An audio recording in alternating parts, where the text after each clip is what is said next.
Hello everyone, welcome back to our channel. This is our series on PYQs of last 12 years.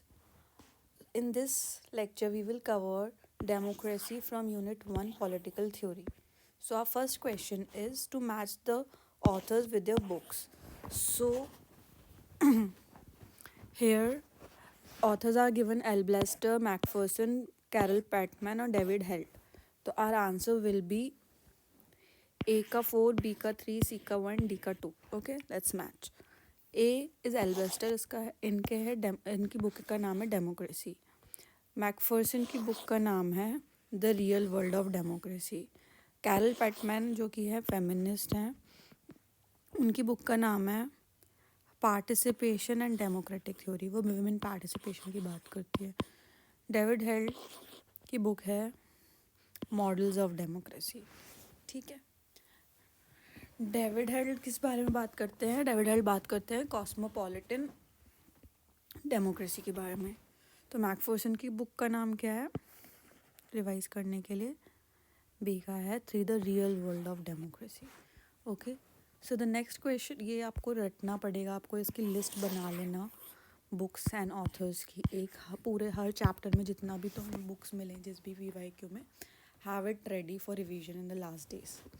Okay, so next question is who of the following advocates economic theory of democracy. ये कुछ लोग हैं, theorist हैं, scholars हैं, इनमें से economic theory of democracy किसने दी है? तो our answer is Anthony Downs. Okay, तो एंथनी डाउन्स क्या बोलते हैं कि पॉलिटिकल पार्टीज कैसी हैं, are like the sellers and voters are like buyers. तो ये क्या सेल करते हैं? अपना मैनिफेस्टो सेल करते हैं कि हम आपको ये देंगे, तो वोटर्स उन्हें खरीदते हैं. ठीक है. Economic theory of democracy, it's just like अ, ये जो भी वोटिंग पैटर्न और procedure, it's just like a market system. जिसका भी प्रोडक्ट ज़्यादा अच्छा लगेगा वोट उसको जाएगी. Next question is direct democracy is not possible in the modern times because. Okay, तो काफ़ी क्वेश्चन ऐसे कॉन्सेप्चुअल बेस्ड आते हैं, फैक्चुअल नहीं आते, तो बहुत ईजी होते हैं. डायरेक्ट डेमोक्रेसी में पता है जिसमें डायरेक्ट पार्टिसिपेशन होता है. तो ये पॉसिबल नहीं है मॉडर्न टाइम में. क्यों?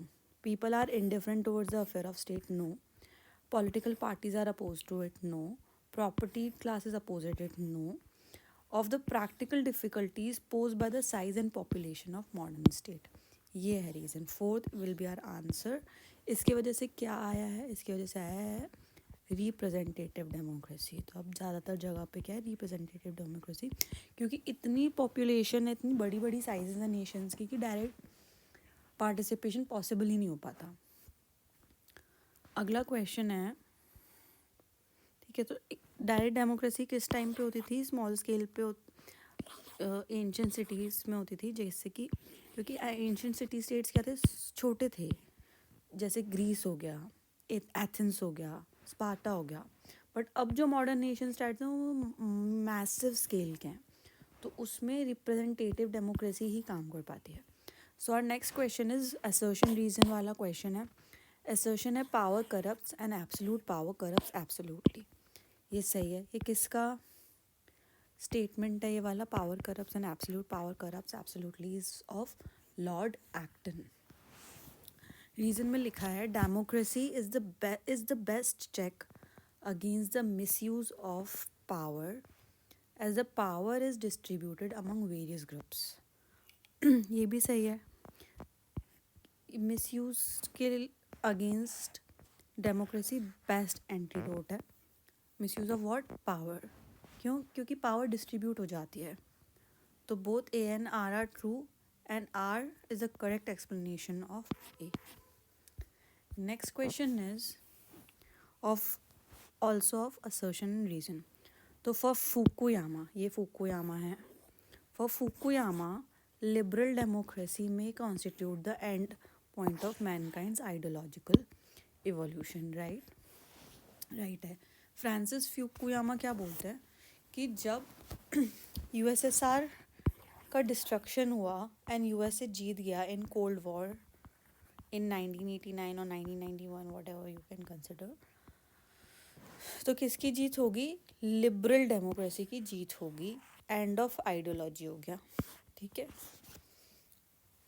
तो ये सही है. The earlier forms of government were characterized by the grave defects and irrationalities that led to their eventual collapse. ये भी सही है. ये इसी वजह से तो आइडियोलॉजिकल इवोल्यूशन का एंड पॉइंट है लिबरल डेमोक्रेसी, क्योंकि पहले की जितनी भी थी उनमें डिफेक्ट्स था, इरेशनैलिटीज़ थी.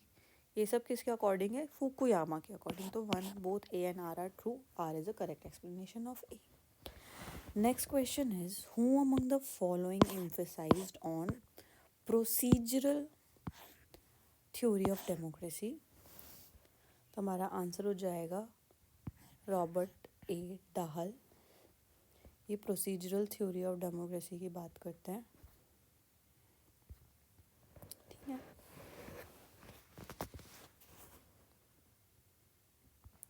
नेक्स्ट क्वेश्चन है assertion and reason का.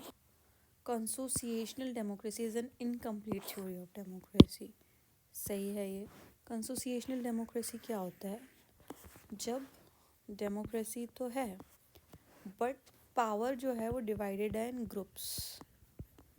अलग अलग ग्रुप्स हैं, उनमें वाद विवाद नहीं हो, इसलिए पावर डिवाइडेड है. मतलब इस ग्रुप के लोग इन्हीं को वोट देंगे, अगले ग्रुप के वोट उन्हीं को देंगे, और इतने परसेंटेज फिक्स्ड होते हैं कि इतने परसेंटेज ग्रुप के लोग तो होंगे ही पार्लियामेंट, ताकि कंसेंसस के साथ सरकार चल सके, सारे ग्रुप्स का रिप्रेजेंटेशन हो. ठीक है. बट इससे क्या होता है? टोटल डेमोक्रेसी नहीं होती, तो इसलिए इनकम्प्लीट थ्योरी है. As it blocks the way of genuine alternative. Genuine alternative क्या है? प्रॉपर डेमोक्रेसी, जिसमें ऐसे बांटना ना पड़े. वोट्स दो, जिस भी इंसान जो भी इंसान से होगा वो डायरेक्ट आएगा, ऐसे डिवीजन ऑफ रिप्रेजेंटेशन नहीं होगा. बट ये रीज़न नहीं है इनकम्प्लीट थ्योरी ऑफ डेमोक्रेसी होने का. ये इनकम्प्लीट थ्योरी है इसीलिए it blocks the genuine way of genuine alternative. तो हो जाएगा both A and R true, but R is not the correct explanation of A. R भी आर जो है, आर भी एक बुराई कर रहे हैं कॉन्स्टिट्यूशनल डेमोक्रेसी की, जेन्युइन अल्टरनेटिव नहीं आने देता. ए भी बुराई कर रहा है, बट दोनों का रीज़न क्या है? रीज़न ये है कि कंप्लीट डेमोक्रेसी नहीं आने मिलती कॉन्स्टिट्यूशनल डेमोक्रेसी में. ठीक है. दोनों ही क्रिटिक ही हैं. अगला क्वेश्चन है विच of the following is not, ध्यान देना नॉट लिखा है, not an essential prerequisite for making elitism compatible with democracy in Schumpeter. ठीक है. ये शम्पीटर है. इनके अकॉर्डिंग क्या चीज़ें असेंशियल नहीं हैं as a prerequisite for making elitism compatible with democracy. तो caliber of politicians must be high. Yes. Competition is to take place within a relatively restricted range. ये भी होना चाहिए. Presence of well trained independent bureaucracy भी होनी चाहिए. ये सब होएगा तो एलिटिज्म कंपैटिबल हो जाएगा डेमोक्रेसी के. क्यों? क्योंकि पॉलिटिशियंस का कैलिबर हाई है, कंपटीशन भी है, वेल ट्रेन्ड ब्यूरोक्रेसी भी, तो सब बढ़िया चलेगा. A well organise party system ज़रूरी नहीं है. Okay. Next question is deliberative democracy is. क्या है डेलिबरेटिव डेमोक्रेसी? जिसमें बातचीत करके हल निकालते हैं. A theory that champions exclusive human rights? No. The theory that puts forward environment as the most important agenda? No. A theory that concentrates on refining the familiar framework of liberal democracy? Yes. Liberal democracy में क्या होता है? सबका एक vote होगा, सबकी बातों को सुना जाएगा, सबका एक वोट एंड एक ही वैल्यू है. तो a theory that wants to usher in socialism by democratic means. Socialism और deliberative democracy का कोई लेना देना नहीं है, तो our answer will be 3. Next question is which of the following are features of democracy? ठीक है. Democracy requires political equality. हाँ, ये तो basic है. Political equality तो चाहिए. All citizens must be entitled to stand for election regardless of race, sex, color or religion. Right? Yes. All citizens must possess a vote. Universal adult franchise होनी चाहिए. Yes. Political equality means one person, one vote, one value. Yes. तो our answer will be 1, 2, 3 and 4. काफ़ी easy conceptual question था. Next question will be assertion है the system of democracy recognizes the equality of all people and stands for the government of common people.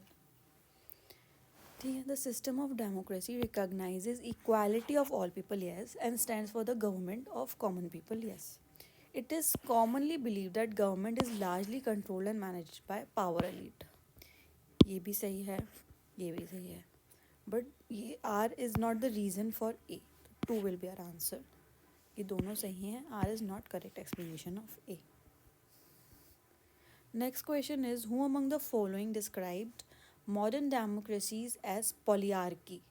पॉलीआर्की का concept किसने दिया है for explaining modern democracies? तो answer है Robert Dahl. ठीक है, तो ये बोलते हैं पॉलीआर्की ही रियलिटी में डेमोक्रेसी, फुल्ली डेमोक्रेसी कुछ नहीं होता, पॉलीआर्की ही होती है. कुछ लोगों के पास ज़्यादा पावर होती है, तो ऑर्गेनाइजेशंस के पास बटी होती है पावर. जैसे कि अमेरिका की बात करें तो डिफेंस के पास है पावर, बिजनेस ग्रुप्स के पास है पावर. ठीक है, तो यहाँ पे पार्टिसिपेशन भी हाई है एंड लिबरलाइजेशन भी हाई है. Next question is, arrange the following books as per the year of publication chronological order. तो ये थोड़ा सा डिफिकल्ट क्वेश्चन है. ठीक है, तो हम देख लेते हैं कि कौन सी बुक किसने और कब लिखी है. तो पहली बुक है, पहला हो जाएगा अमेरिकन कॉमनवेल्थ. किसने लिखी है? जेम्स ब्राइस ने लिखी है. कब लिखी है? 1888 में लिखी है. नेक्स्ट है public opinion and popular government. Abbott Lawrence Lowell ने लिखी है 1913 में. फिर मॉडर्न डेमोक्रेसीज लिखी है जेम्स ब्राइस अगेन इन 1921. फिर कॉन्स्टिट्यूशनल गवर्नमेंट एंड डेमोक्रेसी लिखी है कार्ल जे फ्रेडरिक ने इन 1968. ये आपको याद ही करना पड़ेगा, there is no other way. Okay, next question is assertion, the real danger to democracy emanates from the absence of leadership. Yes, अगर लीडरशिप अच्छी नहीं है तो क्या हो जाएगा? डेमोगॉग्स खड़े हो जाएंगे, लोगों को स्वे कर देंगे, या फिर डेमोक्रेसी फेल हो जाएगी. It would result in nations being conquered by other nation. Yes, क्योंकि लीडरशिप ही अच्छी नहीं है. तो जब अपन एज या बिकॉज लगा सकते हैं इस सेंटेंस के बाद इसको जोड़ने के लिए, तो both A and R are true and R is the correct explanation of A. ठीक है, एब्सेंस ऑफ लीडरशिप डेंजर है. रीज़न क्या है? Consequence of conquest. कॉन्क्वेस्ट हो जाएगा इसीलिए. ठीक है, next question is, which of the following principles are correct with regard to liberal democracy. Liberal democracy की बात आ गई. Government by consent, yes obviously basic है. ये किस में पढ़ा है हमने? कंसेंट लॉक में पढ़ा है. पब्लिक अकाउंटेबिलिटी होनी चाहिए, yes. Suitable for socialism, no. Socialism के बारे में वो कौन बात करता है? कम्युनिज्म बात करता है, जिसमें डेमोक्रेसी, लिबरल डेमोक्रेसी नहीं होती. इक्वल सोशल राइट्स होते हैं instead of equal political rights. Constitutional government, yes constitutional government ही तो होगी. रिटन कॉन्स्टिट्यूशन होगा या अनरिटन कॉन्स्टिट्यूशन होगा तभी तो डेमोक्रेसी होगी. तो our answer will be 1, 2 and 4.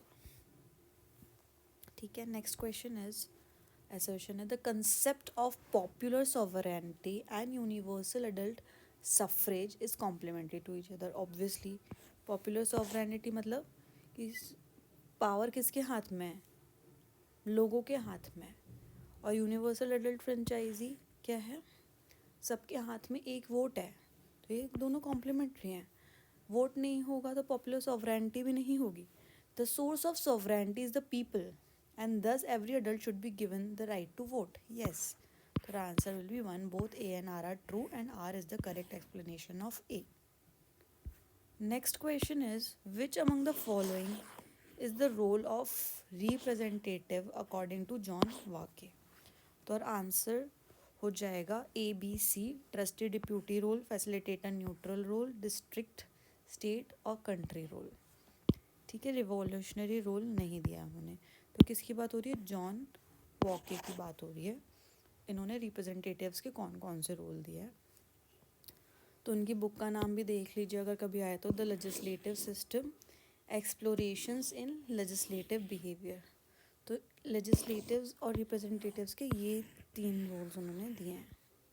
ठीक है, next question is, which of the following statements by Juan Linz and Alfred Stepan are true. So both civil society and political society are complementary to each other. ACER true है तो ये सही है. Civil society and political society are complementary to each other. The complementarity is always recognized. No, it is not always recognized. Rule of law is condition for consolidation of democracy.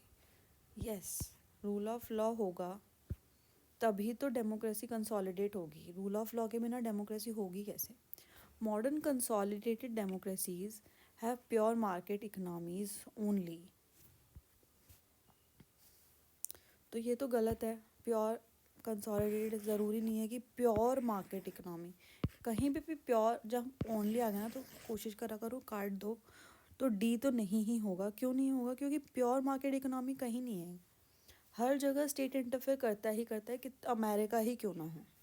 Modern democracies must have effective capacity to command, regulate and extract. Yes, obvious है. ये तो बहुत ही easy सा statement है, generalise statement है. तो answer will be A, C and E. 1. ठीक है. इज ऑलवेज रिकॉग्नाइज, ये दोनों वर्ड्स ओनली एंड ऑलवेज बहुत ही ज़्यादा एक्सट्रीम की तरफ दिखा रहे हैं. तो ऐसे जो स्टेटमेंट जितना एक्सट्रीम में बात करते हैं वो नहीं होते आंसर. ठीक है. तो आप अपना दिमाग लगा के भी आंसर निकाल सकते हो. अगर आपको हुआन लिन्स और एल्फ्रेड स्टेपन ने क्या बोला नहीं पता तो भी. अगला क्वेश्चन है, who among the following thinkers is an advocate of cosmopolitan democracy.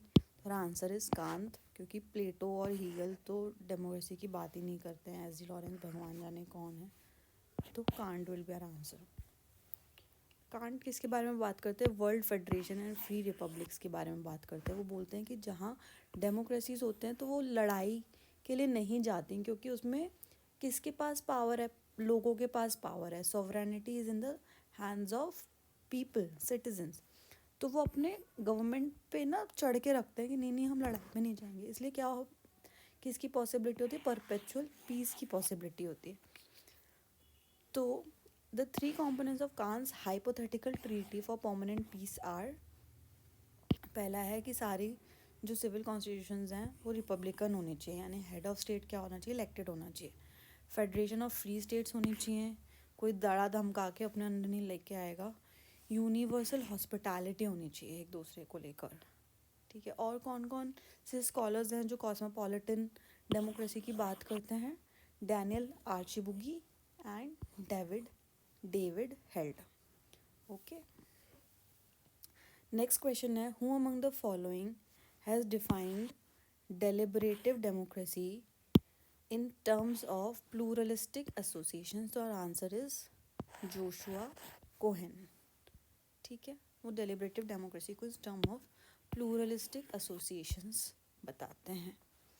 ठीक है. लेजिटिमेसी किससे आती है? डेलिब्रेशन से आती है. डेलिब्रेशन कैसे आता है? जब प्लूरलिस्टिक एसोसिएशन होता है. एसोसिएशन मतलब अब आपको याद है अपने कॉन्स्टिट्यूशन में आर्टिकल 19 क्या देता है? Freedom for association. आप ऑर्गेनाइजेशंस बनाओगे वहीं तो बातें करोगे ना, राइट. और प्लूरलिस्टिक का क्या मतलब है? जहाँ different kinds of value system, ideologies आएँ, तो डिफरेंट प्लूरलिस्टिक आइडियाज़ हैं, तभी तो वो मिलके एक एसोसिएशन बना के डेलिब्रेट. सबके आइडियाज़ ही सेम है तो वो डेलिब्रेट क्या करेंगे, right. Next question is deliberative democracy champions. क्या होती है डेलिब्रेटिव डेमोक्रेसी? भाई बातचीत करनी. तो पहला सही है. Informal debate, yes. Direct participation of citizens, not necessary. तो ये किसका पार्ट है? डायरेक्ट डेमोक्रेसी का पार्ट है, नॉट डेलिब्रेटिव डेमोक्रेसी. अगला है public use of reason, yes. Impartial pursuit of truth, obviously. Monism as well as dualism, ऐसा कोई लेना देना नहीं है इनका. तो answer will be A, C, D. Next question is which of the following are not part of the liberal democracy based on one party system? No. तो A हो जाएगा अगर नो पूछा ना, क्योंकि based on formal legal rules, yes. तो B cut गया. A होगा तो A and E will be our answer. Guarantee of civil liberties and individual rights, yes. A system of checks and balances, yes. State monopoly on the means of mass communication, no. भाई क्यों state monopoly क्यों होगी liberal democracy में? तो किस में होती है? सोशलिस्ट कंट्रीज में होती है. अगला क्वेश्चन है, consider the following statements regarding representative democracy and select the correct option. It offers a practicable form of democracy for large countries, yes. It establishes a link between government and governed, yes. It obliterates the distinction between government and the people, no. It advocates classless society, no. ये कौन करता है? Communism करता है. Its most common modern manifestation is in the use of referendum. No, referendum किस में होते हैं? Direct democracy में होते हैं. So our answer will be A and B only. So that was it for this video. Thank you so much for watching. We will see you next time. Please subscribe and go to our Telegram channel to download these PDFs. Bye bye.